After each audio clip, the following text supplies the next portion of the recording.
Puro binuking pinaghahandaan ni Coco.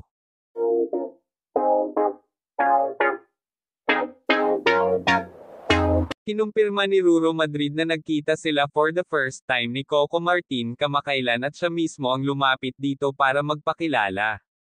Ayon kay Ruro sa Grand MediaCon kahapon ng bago niyang action series sa GMA7, ang Black Rider, nagkita raw sila ni Coco sa pa-dinner ni Senador Robin Padilla para pag-usapan ang Eddie Garcia bill. Nagkita po kami doon sa same event kung saan din po kami nagkita ni Tatay Ike Philip Salvador ni Senador Robin, saktong nandoon po si Sir Coco. Nilapitan ko po siya para magpakilala ako dahil sobrang taas po ng respeto ko sa kanya, sobrang taas po ng paghanga ko sa kanya, say ni Ruro. Dagdag pa ng aktor, wala pa man daw siya sa showbiz ay pinapanood na niya si Coco. Hindi pa po ako nag-aartista noon, talagang nanunood na po ako ng mga teleseryeng ginagawa niya. That's why, I'm very happy nang makita ko po siya ng gabi na yon, kwento ni Ruro. Kaya naman talagang lumapit daw siya kay Coco at nagpakilala. Nagpakilala ako, sinabi ko, Sir Coco, ako po si Ruro Madrid, galing po ako sa GMA, isang malaking karangalan po na makilala kita, chika ni Ruro.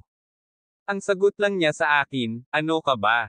Ako nga ang dapat magsabi niyan.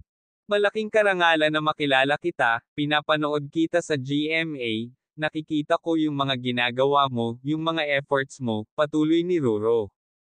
Sinabi pa raw ni Coco na pinaghahandaan na nila ang Black Rider since mukhang magkakatapat ang nasabing action series at ang FPJ's Letter Batang Quiapo. Sabi niya, ipagpatuloy mo lang yan, ang totoo nga niyan, naghahanda na kami, Tapos yamakap po siya ng mahigpit. Sinabi niya sa akin, ipagpatuloy mo lang yan, nakikita ko yung pagiging makatao mo, masaya pang kwento ni Ruro. Sobrang na-appreciate ko po yun dahil isa po siya sa mga tinitingala ko pong mga artista sa industriyang ito, wika pa ng aktor. Tulad ni Coco ay sa action na nga rin pumupunta ang career ni Ruro at aniya ay matagal niya itong pangarap kaya masayang masaya siya na nabigyan siya ng pagkakataon ng GMA7 na nagsimula sa Lolong. Magsisimula na ang Black Rider sa November 6 sa GMA Telebabad.